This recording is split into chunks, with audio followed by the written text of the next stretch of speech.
நாம் தமிழர்கள், நாம் எல்லாம் தமிழர்கள். நான் தமிழ் மொழி பேசுகிறேன், அதனால் தமிழ் என்று சொல்கிறேன்.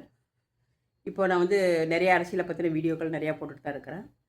அதில் வந்து நிறைய விஷயங்கள் வந்து உலகத்தில் மாறணும் அப்படின்ற ஒரு எண்ணம் எனக்கு உண்டு. நானும் ஒரு 18 வருஷமாக போராடிட்டு இருக்கிறேன். அதாவது எப்படின்னா ஆன்மீக ரீதியாக எனக்குள்ள ஒரு நிறையா போராட்டங்கள் உண்டு. அதன்படி நான் உலக மக்களில், அதாவது நம்ம தமிழ்நாட்டு மக்களில் வந்து முதல்ல எனக்கு ஒழிக்க வேண்டிய ஒரு விஷயம் என்னென்னா பசி என்பதை வந்து தீர்க்கணும். அதுதான் என்னோடய ஒரு விஷயமேவும். அப்புறம் நோய்கள், ரொம்ப கொடுமையான நோய்கள் இருக்குது, அந்த நோய்கள் இல்லாமல் போகணும். மரணம் என்பது மனிதனுக்கு வரக்கூடாது. நல்ல ஒரு பசுமையான இயற்கை சார்ந்த விஷயங்கள் நிறைய நல்லபடியாக நடக்கணும். இயற்கை சரியான முறையில் வளர்க்கப்படணும், இயற்கை சரியான முறையில் காக்கப்படணும் அப்படின்ற நிறைய கொள்கைன்னு சொல்ல முடியாது, அந்த மாதிரி ஒரு விஷயங்கள் நடக்கணுன்றதுக்காக நான் போராடிட்டு இருக்கிறவ. ஆன்மீக ரீதியாக எனக்குள்ள நிறைய விஷயங்கள் நடக்கும், சொல்லப்படும். அதை நான் வெளிப்படுத்தி தான் ஆகுவேன். ஒரு சிலருக்கு ஆன்மீகத்தில் நம்பிக்கை இருக்கலாம், இல்லாமல் போகலாம், அதெல்லாம் நமக்கு வந்து தெரியாத ஒரு விஷயம். எனக்கு தெரிஞ்ச ஒரு விஷயங்களை நான் வெளிப்படுத்திக்கிட்டு தான் இருப்பேன். இப்போது நான் ஒரு 1.5 வருஷமாக வந்து யூடியூப் சேனல், ஒரு சேனல் வச்சுருக்கிறேன். அந்த சேனலில் வந்து நான் அடிக்கடி சொல்கிற ஒரு வார்த்தை என்னென்னா, மனிதனோட பசியை நீக்கணும், பசியை போக்கணும். பசி என்பது ஒரு கொடுமையான ஒரு விஷயம், அதை தவிர்க்கவே முடியாது. சாப்பிட்டா மட்டும்தான் அதை சரி பண்ணவே முடியும். அது மாதிரி பசி நம்மளுக்கு 3 வேளையும் கண்டிப்பாக இருக்கும், அதை மாற்ற முடியாது.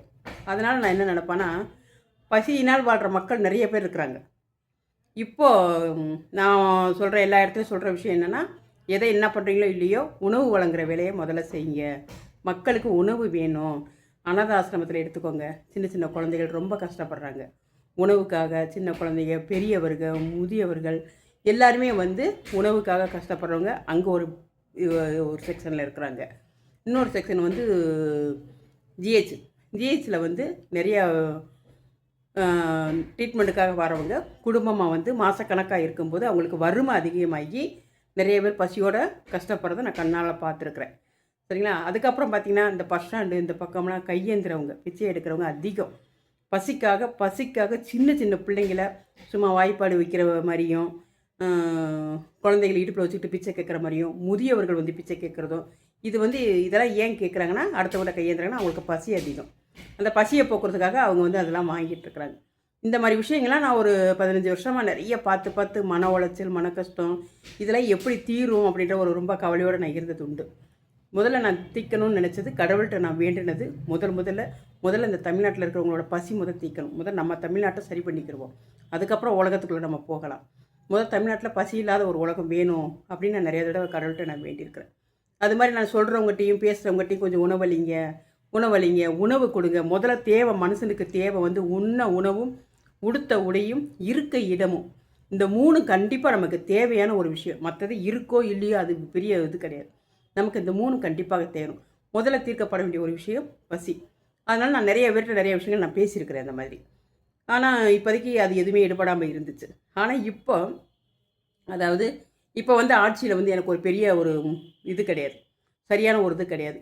ஏன்னா அவங்க சரியாக பண்ணுவாங்களா பண்ண மாட்டாங்களா அப்படின்ற கருத்துக்கள் நான் பதிவிட்டுருக்கிறேன். தப்பாக இருக்கிறதா தப்பாக சொல்லுவேன், சரியாக இருக்கிறதா சரியாக சொல்லுவேன். இப்போது இன்றைக்கி வந்து செய்தி பார்த்ததில் வந்து எனக்கு ரொம்ப மன மகிழ்ச்சியாக இருந்துச்சு, ரொம்ப சந்தோஷமாக இருந்துச்சு.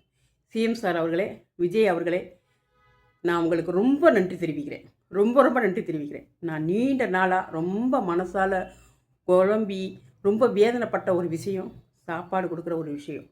நீங்கள் வந்து முதல்ல வந்து அம்மா உணவகம் வந்து ஓப்பன் பண்ணதில் ரொம்ப நல்ல விஷயங்கள் நடந்தது. எப்படின்னு கேட்டுக்கிட்டிங்கன்னா, இல்லாதவங்களும் வாங்கி சாப்பிடுவாங்க.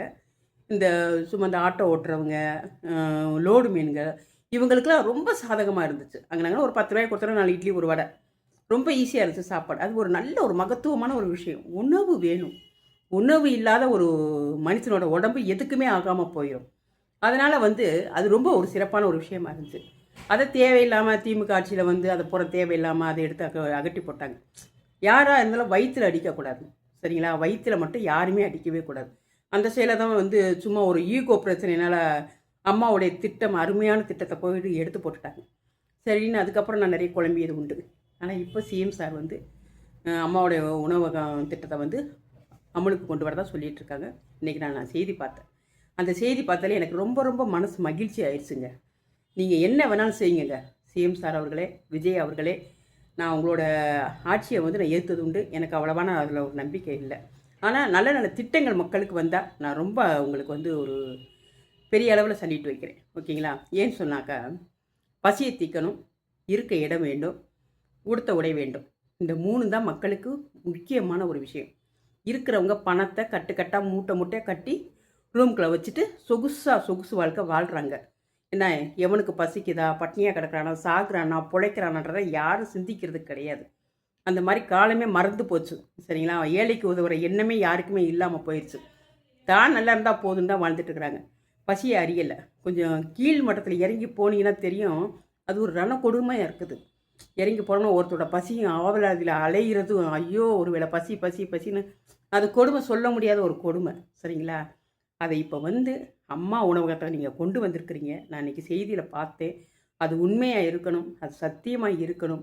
நீங்கள் அது மட்டும் இல்லாமல், நீங்கள் ரொம்ப ஆடம்பரமான ஃபுட்டாக கூட இல்லாமல், மனுஷனுக்கு பசியை போக்க ஒரு சாம்பார், ஒரு சோறு, ஒரு கூட்டு, இப்படி ஒரு ரேஷன் அரிசியை கூட நல்லா சுத்தம் பண்ணி கூட நீங்கள் சோறாக்கி போட்டுருங்க. எங்கெங்கே போடணும் தெரியுங்களா? நல்ல மிகப்பெரிய பஸ் ஸ்டாண்டு கிட்ட இருக்கிறவங்களுக்கு போடுங்க. 2வது ஜிஹெச் கிட்ட போட்டுருங்க. ஜிஹெச் கிட்ட நிறைய மக்களுங்க ரொம்ப கஷ்டப்படுறாங்க, நோயிலையும் கஷ்டப்படுறாங்க. நான் நிறைய இடத்துல ஒரு வருஷமாக நான் பதிவு பண்ணுற ஒரு விஷயம் இதுதான். ஜிஹெச் கிட்ட தயவு செய்து சாப்பாடு வழங்குற ஒரு திட்டத்தை மட்டும் நீங்கள் அமல் கொண்டு வாங்க. நீங்கள் 1000 2000லாம் கொடுக்க வேண்டாம், தங்கம்லாம் கொடுக்க வேண்டாம். இருக்கிறவங்க பொழைச்சிக்கிடுவாங்க. பொழைக்கவே முடியாத மக்களுக்கு செயல்படுங்க. இது ஒரு நல்ல மகத்தான திட்டம். இந்த திட்டத்தை சும்மா 5 10 ரூபா 20 ரூபா அப்படி ரொம்ப காசு வைக்காமல் கொஞ்சம் இலவசமாகவும் ஜிஹெச் பக்கம், பெரிய பெரிய பஸ் ஸ்டாண்டு இந்த பக்கம், அதுக்கப்புறம் அனாத ஆசிரமம், நிறைய பிள்ளைங்க கொடுமையாக இருக்கும். அதை பார்க்க கூட முடியல, அவ்வளோ பிள்ளைங்க அனாத ஆசிரமத்தில் தவிச்சிட்ருக்கு. நீங்கள் இன்றைக்கி ஒரு சாப்பாடு ஏதாவது வாங்கிட்டு போங்களேன், உங்களை அப்படி பார்க்கும். அப்படி ஒரு பசியில் இருக்கிற உலகங்கள் இருக்குது, பிள்ளைங்க இருக்கிறாங்க. அதனால் நீங்கள் இந்த உணவு திட்டத்தை கொண்டு வந்ததில் ரொம்ப ரொம்ப ரொம்ப ரொம்ப நன்றி. எனக்கு மிக சந்தோஷமாக இருக்குது. இது நல்லபடியாக செயல்படணும். இது ஒரு நீங்கள் நிறைய விஷயங்கள் பொய்யாவே வந்திருக்குது. இது பொய்யா இருக்கக்கூடாது, இது உண்மையாக இருக்கணும். நம்ம தமிழ்நாட்டில் இருக்கிற மக்கள் பசி இல்லாமல் வாழணும்.